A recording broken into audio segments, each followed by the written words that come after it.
Close your eyes and drift back to a time when the ancient world was filled with kingdoms now half forgotten. Among the shifting powers of Egypt, Babylon, the Hittites, and Assyria, there once rose a mysterious empire that has nearly vanished from memory. This was the Mitanni, a people of Hurrian roots and Indo-Aryan influence, who mastered the art of chariotry and shaped the balance of power in the late Bronze Age. Their kings wrote letters to pharaohs. Their warriors looted ancient Assyria, and their priests worshiped gods both familiar and strange. Tonight we will journey into their story, from their rise and golden age to their fall and lasting legacy. Let us begin with the world before the Mitanni. The world of the late Bronze Age between 1500 and 1300 BCE was a vast and interconnected place. Far from being isolated kingdoms, the lands of the Near East were tied together by roads of trade, rivers that carried goods and stories, and armies that marched across plains in search of power. To drift back into this time is to see an age of great kingdoms, each with its own ambitions, its own fears, and its own place in the unfolding story of human civilization. To the south, along the fertile banks of the Nile, stood Egypt. The pharaohs of the New Kingdom had presided over one of the most dazzling realms the world had ever seen. Their temples shone with gold, their armies wielded bronze weapons, and their chariots sped across deserts and fields alike. Egypt was more than a kingdom. It was a symbol of continuity and grandeur, a land that had flourished for centuries and continued to cast its shadow across the Near East.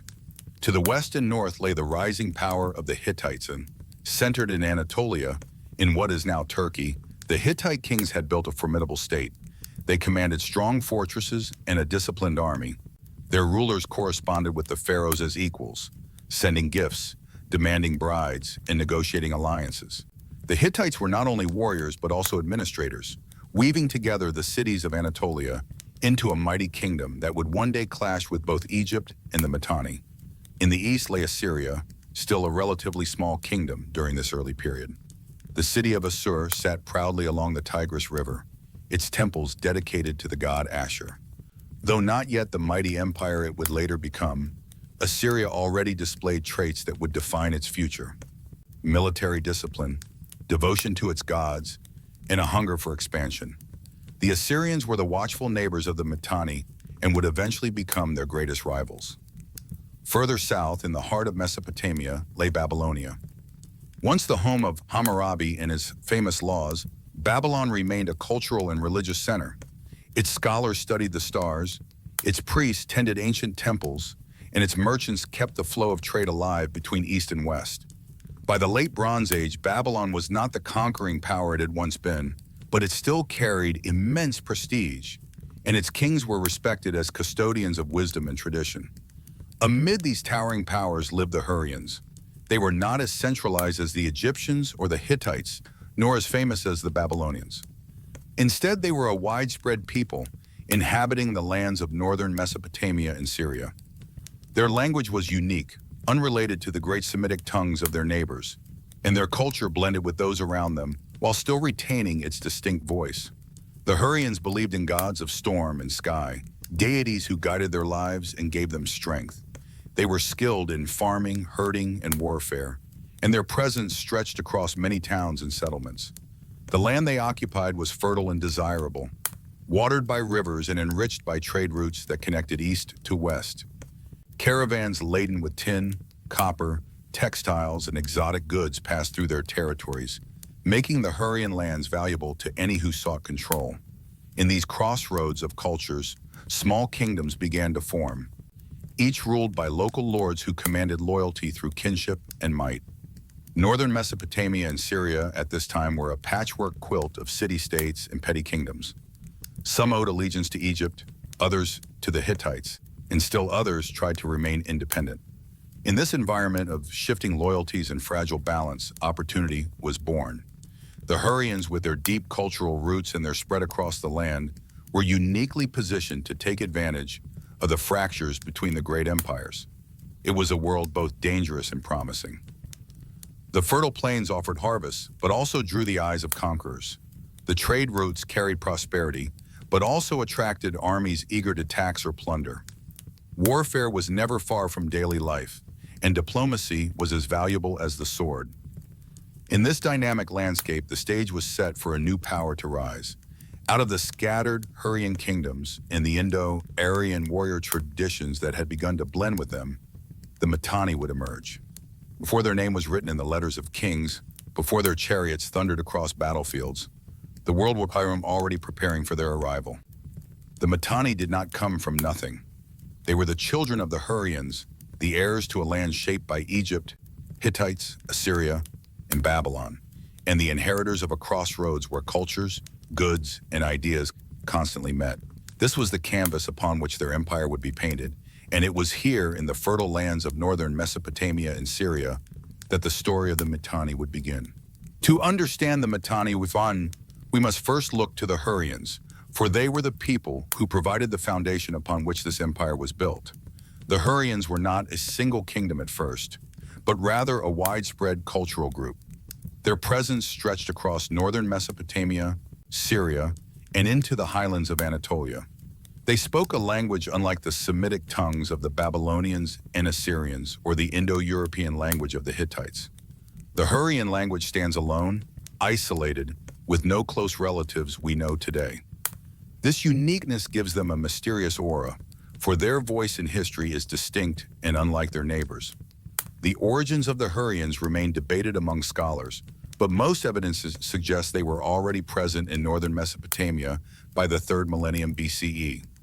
Over time, their influence grew, and their culture left its mark across many regions. They were known for their skills in agriculture, horse breeding, and metallurgy. Their craftsmen produced fine objects, and their scribes borrowed from Mesopotamian traditions to create their own written records in cuneiform. Though often living under the shadow of stronger states, the Hurrians endured, preserving their language and traditions across centuries. One of the most fascinating aspects of Hurrian culture is their religion. Their chief god was Teshub, the storm god, who ruled the skies, wielded thunder, and brought fertility through rain. Alongside him was the goddess Hebpot, a motherly figure and a protector. Their pantheon also included Sharuma, the god of mountains, and Shaushka, a goddess of love, war, and healing, who bears resemblance to the Mesopotamian Ishtar. These deities reflected the environment in which the Hurrians lived, a world of mountains, storms, and fertile valleys. Their myths, preserved in fragments passed down through Hittite texts, speak of divine struggles, heroic feats, and the eternal cycles of nature. Into this Hurrian world came a remarkable influence. By the 2nd millennium BCE, Indo-Aryan elements had reached the Near East. These were not large migrations, but rather small warrior groups who brought with them traditions of horse breeding, chariot warfare, and gods whose names echo those found later in the Vedas of India. Deities such as Mitra, Varuna, Indra, and the Nasatya twins appear in Mitanni treaties, showing that these Indo-Aryan warriors blended with the Hurrians and left a lasting mark on their elite culture. This fusion was powerful. The Hurrians contributed deep cultural roots, established settlements, and a strong religious framework. The Indo-Aryans brought martial prestige, advanced knowledge of horses, and a warrior ethos that strengthened the ruling class. Together, they formed the basis of what would become the Mitanni Kingdom, a society both Hurrian at its heart and enriched by Indo-Aryan influence. At the center of this emerging kingdom was a city whose name has echoed through history, though its location remains uncertain. This was Washukani, believed to have been the capital of the Mitanni. Archaeologists continue to search for its ruins, yet its exact site remains hidden. Washukani was more than a city. It became a symbol of the Hurrians' transformation into a kingdom. From its palaces and temples, rulers coordinated diplomacy, military campaigns, and alliances. Legends tell us that the Mitanni traced their origins to noble warrior kings who united the Hurrians and raised their realm to power. These foundation myths gave legitimacy to their rulers, portraying them as chosen by the gods and strengthened by their dual heritage of Hurrian tradition and Indo-Aryan valor. Whether these myths were told by priests in temples or sung by bards in royal courts, they offered the people of Mitanni a sense of identity and destiny. Thus, before the Mitanni name was known across Egypt and Hatti, before their chariots thundered across fields of battle, there were the Hurrians, a people of mystery and resilience. Joined with warrior elites from afar, they laid the cultural and spiritual groundwork for the empire to come. Around 1500 BCE, the Near East was a stage of constant competition. Egypt sought to secure its northern frontiers, extending influence into Canaan and Syria. The Hittites, pressing outward from Anatolia, began to test their strength against other states. Assyria was recovering from periods of weakness, while Babylon still carried prestige as a cultural center. In the midst of these rivalries, a new force emerged in the lands between the Tigris and Euphrates rivers, stretching westward towards Syria. This new kingdom was Mitanni.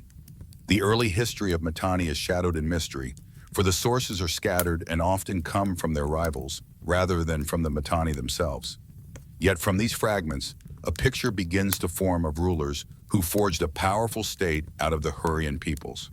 Among the first of these rulers was Paratarna, whose reign marks the moment when Mitanni began to step forward as more than a collection of small states. Paratarna expanded his authority into Syria, asserting control over city-states that had once leaned toward Egyptian influence.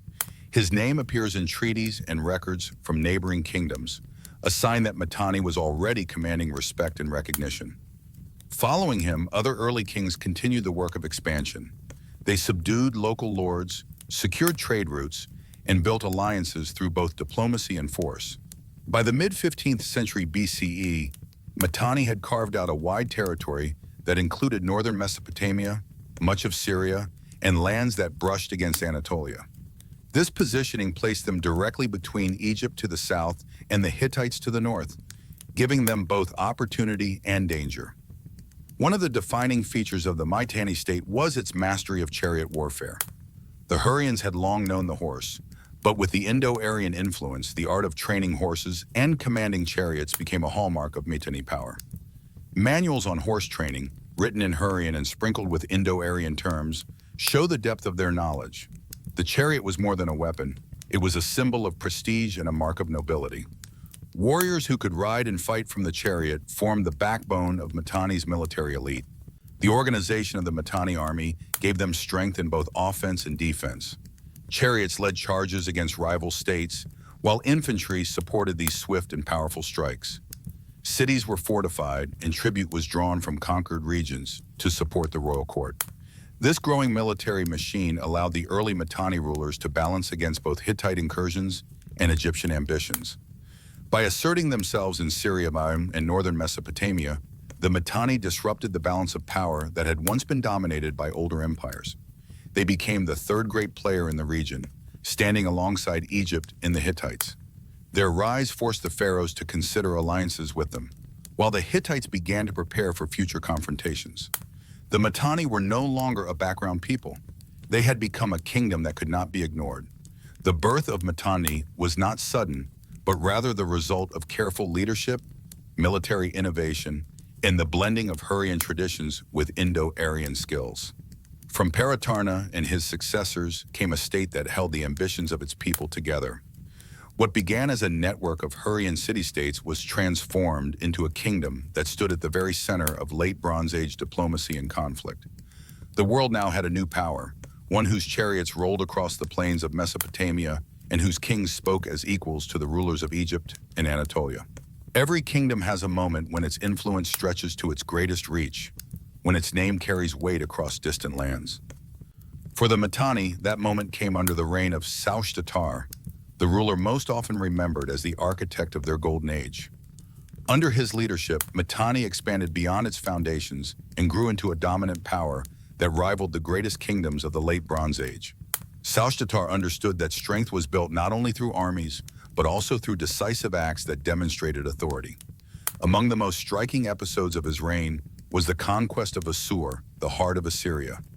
Marching his forces into this ancient city, Saoshtatar claimed its wealth and carried away treasures from its temples. The act was more than plunder. It was a symbolic victory, a statement that Mitanni could humble a city as old and proud as Assur. To carry away the golden doors of Assyria's temple to Washukani, the Mitanni capital, was to remind the world that a new power had risen, one capable of challenging and defeating even the most established rivals. With Assyria humbled, Mitanni extended its reach across northern Mesopotamia and Syria. City-states that had once balanced between Egypt and the Hittites now looked toward Washukani. Tribute flowed from these cities into the royal court, filling the capital with wealth. Merchants traveled the kingdom's roads under the protection of Mitanni soldiers, carrying goods from east to west. In return, gold, silver, fine textiles, and exotic items arrived in the royal stores. Washukani became a place of grandeur, a city that commanded respect even if its ruins remain hidden to us today. Mitanni's power also touched Anatolia. Although the Hittites remained a constant rival, Sashtatar's campaigns and diplomacy pushed Mitanni influence into that region, binding smaller states into its orbit. In Syria, Mitanni authority was recognized through treaties and alliances. The balance of power had shifted. No longer was the contest for dominance only between Egypt and the Hittites. The Mitanni had forced themselves into the center of this great struggle, shaping events across the Near East. Diplomacy was as vital as warfare in this golden age. Mitanni kings corresponded with Egyptian pharaohs and rulers of other lands. Letters reveal a tone of equality, with Mitanni rulers addressing pharaohs as brothers. Gifts were exchanged, including fine horses, prized for their quality and training. These horses were a symbol of Mitanni expertise, for the kingdom had developed advanced knowledge of horse breeding and chariotry. Manuals on training horses, attributed to Mitanni tradition, would influence warfare across the region. By such means, Mitanni projected not only military might, but also cultural influence. At its height, Mitanni's reputation rested on three pillars. The first was its army, strengthened by chariots that thundered across the battlefield. The second was its wealth, drawn from tribute, trade, and the spoils of conquest.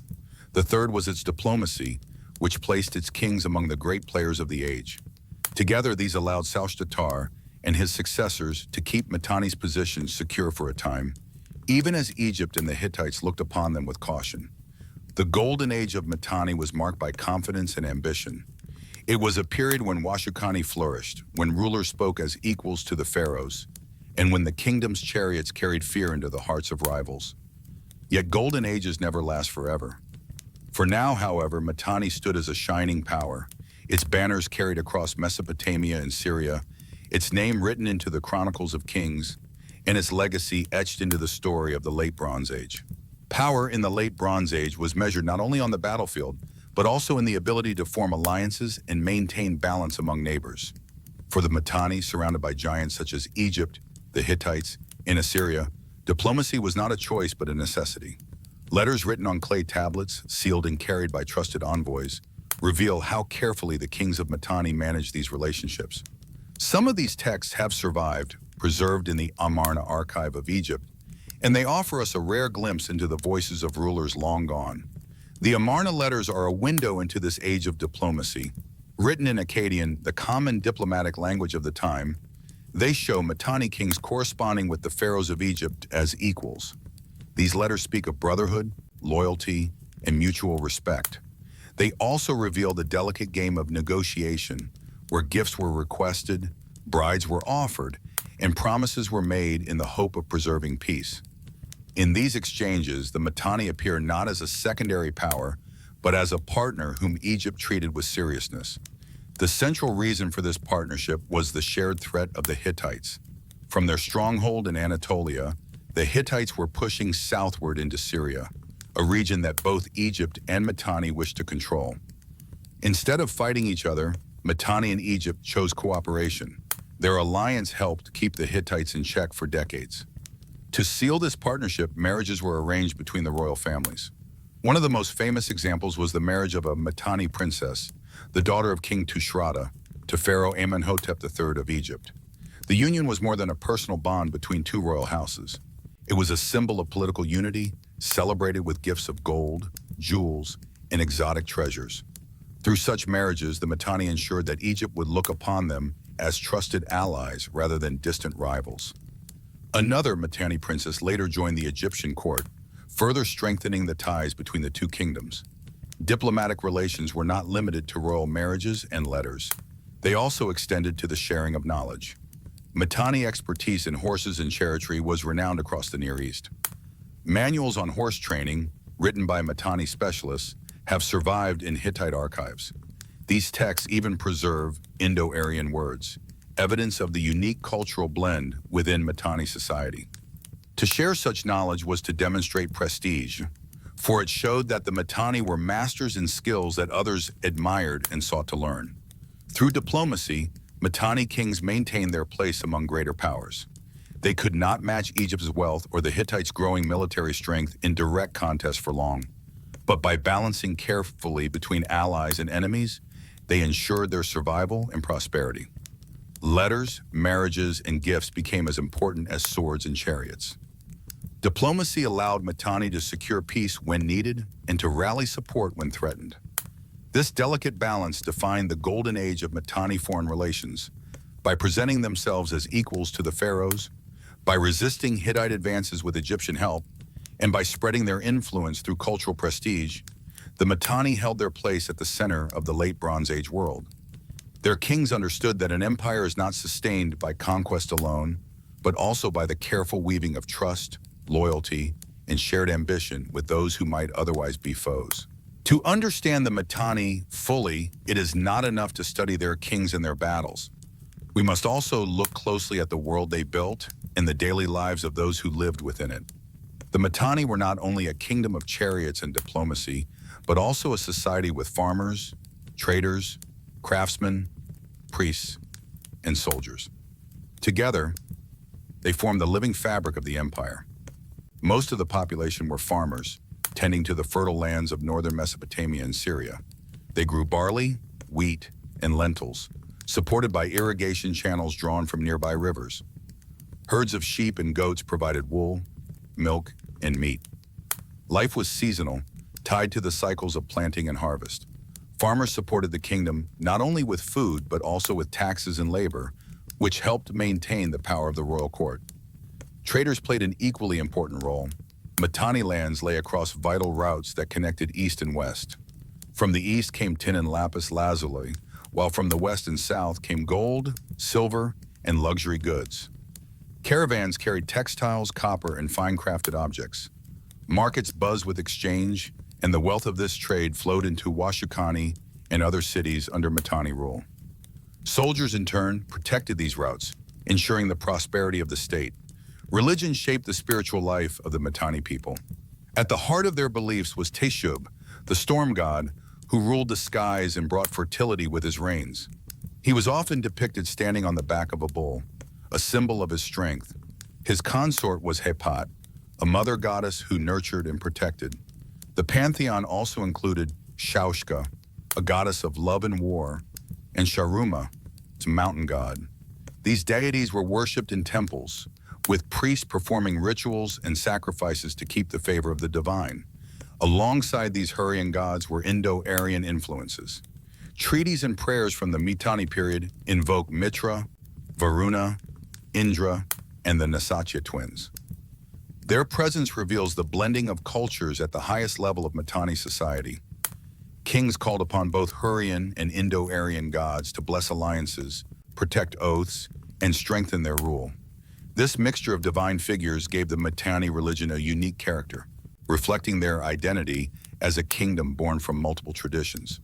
The language of the Mitanni was Hurrian, spoken across their territories and used in daily life. Administration, however, was conducted with the cuneiform script borrowed from Mesopotamia. Official correspondence often used Akkadian, the international language of diplomacy. Yet within the names of gods, horse manuals, and royal records, scholars still find Indo-Aryan words. These traces remind us of the cultural blending that defined the Mitanni elite. The artistry of the Mitanni people also deserves attention. Craftsmen produced fine jewelry, pottery, and carvings. They built palaces decorated with murals and temples that stood as centers of worship. Chariots themselves were not only tools of war, but also works of art, crafted with skill and adorned to reflect the prestige of their owners. Architecture followed the traditions of Mesopotamia, with large halls, courtyards, and mud brick construction, but with touches that reflected Hurrian taste and styles. At the center of it all stood Washukani, the capital of the Mitanni. Its exact location remains a mystery to modern archaeology. Scholars have searched for its ruins in northern Mesopotamia, but no site has been firmly identified. Ancient records describe it as a seat of power where wealth, tribute, and foreign envoys gathered. Washukani was not only a political center, but also the heart of Mitanni culture, where farmers' harvests, traders' goods, and craftsmen's creations all converged. The culture of the Mitanni world was therefore a tapestry woven from many threads. It was Hurrian in language and belief, enriched by Indo-Aryan traditions, shaped by Mesopotamian influence, and connected to the wider world through trade and diplomacy. To walk its streets would have been to hear many tongues, to see markets alive with goods from distant lands, and to sense the devotion of a people whose gods look down from storm clouds and sacred mountains. Every empire carries within it the seeds of its decline. For Mitanni, those seeds began to grow in the later years of its history, when pressures from outside and divisions from within combined to weaken the once mighty kingdom. What had been a shining power under rulers like Shalmaneser now faced new challenges that would slowly unravel its strength. To the east, Assyria began to rise again. Once humbled by Mitanni armies, the Assyrians recovered their pride and ambition. With steady determination, they rebuilt their military and restored their city of Assur. The humiliation of their earlier defeat was not forgotten. For Assyria, the future was one of expansion, and Mitanni lands lay directly in their path. As Assyrian kings regained control of surrounding regions, the pressure on Mitanni borders became harder to resist. To the north, the Hittites also grew more powerful. Under the leadership of Suppiluliuma, their armies advanced with new energy and purpose. Suppiluliuma proved himself a master of both war and diplomacy.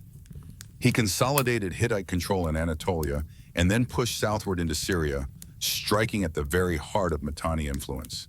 His campaigns threatened the cities that once provided tribute to Washukani and forced local rulers to reconsider their loyalties. Where once Mitanni authority had been strong, the Hittites now offered themselves as protectors or overlords. As these external pressures mounted, Mitanni's internal unity began to falter. The royal court, once the seat of confident rulers, became divided by rivalries. After the reign of Tushratta, one of the later Mitanni kings, the stability of succession weakened. Tushratta himself faced betrayal from within his own family. Nobles and princes sought power, and their quarrels eroded the kingdom's strength. Without firm leadership, it became increasingly difficult to face the challenges pressing in from every direction. Diplomacy, once a tool of Mitanni pride, also turned into a double-edged sword. In earlier days, Mitanni had maintained a steady alliance with Egypt to balance against the Hittites. But as time went on, loyalties shifted. At times, the Mitanni leaned toward Egypt, hoping for support. At other moments, they sought understanding with the Hittites to counter Assyrian pressure. This constant turning weakened their reputation. Allies became uncertain, and rivals saw opportunities to exploit their uncertainty. Signs of fragmentation appeared across the empire. City-states that had once paid tribute began to waver in loyalty. Some leaned toward the Hittites, others toward Assyria, and a few sought independence. Without the firm grip of a strong central king, Mitanni influence dissolved piece by piece. The wealth that had once flowed into Washukani slowed, and the authority of the throne became less secure. The shadows lengthened over Mitanni as its enemies grew stronger and its leaders grew weaker. The chariots that had once thundered across the plains no longer carried the same fear. Instead, rival powers now threatened to roll their armies through Mitanni lands. What had been a golden age gave way to a time of uncertainty, when the strength of the kingdom seemed to slip like sand through the hands of its rulers. Though not yet destroyed, Mitanni was clearly fading. The once brilliant power that had stood between Egypt, the Hittites, and Assyria now found itself caught in their struggles. The world that had once bowed to Washukani was beginning to turn elsewhere, leaving the kingdom to fight for survival in an age that no longer favored it. The fall of Mitanni was not a single moment of disaster, but a series of blows, each one weakening the kingdom until it could no longer stand. For a time, it seemed as if the balance of power might hold, but the combined force of betrayal, invasion, and foreign ambition finally brought the once proud state to ruin. The most powerful of these threats came from the north. Suppiluliuma I of the Hittites launched campaigns that forever changed the political map of the Near East. A skilled commander and strategist, he led his armies deep into Syrian lands once loyal to Mitanni.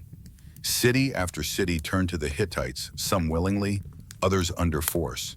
His victories did not merely expand Hittite territory, they broke apart the network of alliances and vassals that had sustained Mitanni influence for generations. While Hittite pressure mounted, internal strife further crippled the kingdom.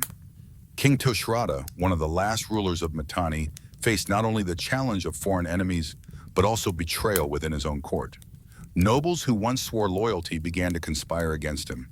Some reached out to the Hittites, others to Assyria, hoping to secure their own survival and power in the chaos. This treachery undermined Tushratta's authority at the very moment he needed unity the most. Eventually, his rule collapsed under the weight of conspiracies, and his assassination left the throne vulnerable. As Mitanni fractured from within, Assyria seized the chance to rise again. Having recovered from earlier defeats, Assyrian kings now pressed outward with determination. They struck into Mitanni territory, reclaiming lands that had once been taken from them. The Assyrians carried with them the memory of humiliation and sought not only to recover but to dominate. Each campaign chipped away at Mitanni's strength, and the eastern lands of the kingdom fell steadily under Assyrian control. The final blow came with the collapse of Washukani, the capital of Mitanni. Once a symbol of wealth and prestige, it now faced abandonment and destruction. Its treasures, once filled with tribute from across the Near East, were looted. Its halls fell silent. Without Washukani, Mitanni lost its heart, and the kingdom became little more than a shadow of its former self. When the dust settled, the lands that had once belonged to Mitanni were divided between its conquerors. The Hittites absorbed parts of Syria, bringing key cities under their control and securing their southern frontier. The Assyrians, meanwhile, claimed the eastern territories, strengthening their base for future expansion.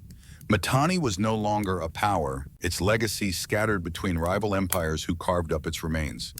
The fall of Mitanni marked the end of one of the great players of the Late Bronze Age.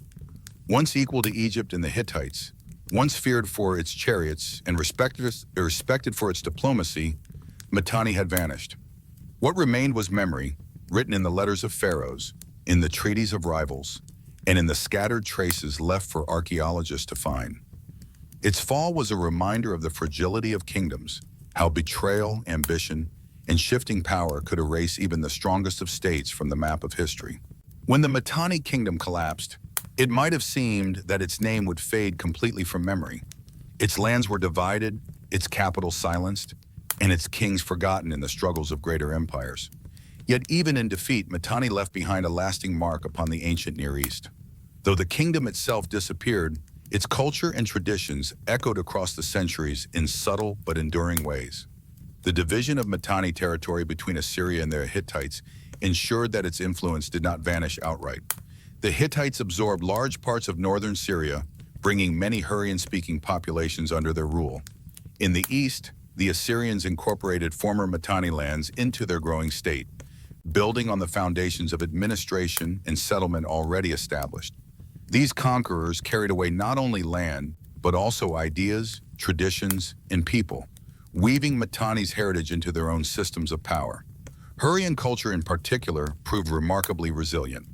Although the kingdom that had given it prominence was gone, the Hurrians themselves continued to shape the region. Their language remained in use, and their myths and religious practices were carried into the traditions of other states. In the Hittite court, Hurrian deities and stories became especially influential. Hittite scribes recorded Hurrian myths, adapting them into their own religious framework. Tales of gods such as Tishub, the storm god, and Shaushka, the goddess of love and war, found new life in Hittite rituals and texts. Even Mesopotamian traditions absorbed elements of Hurrian belief.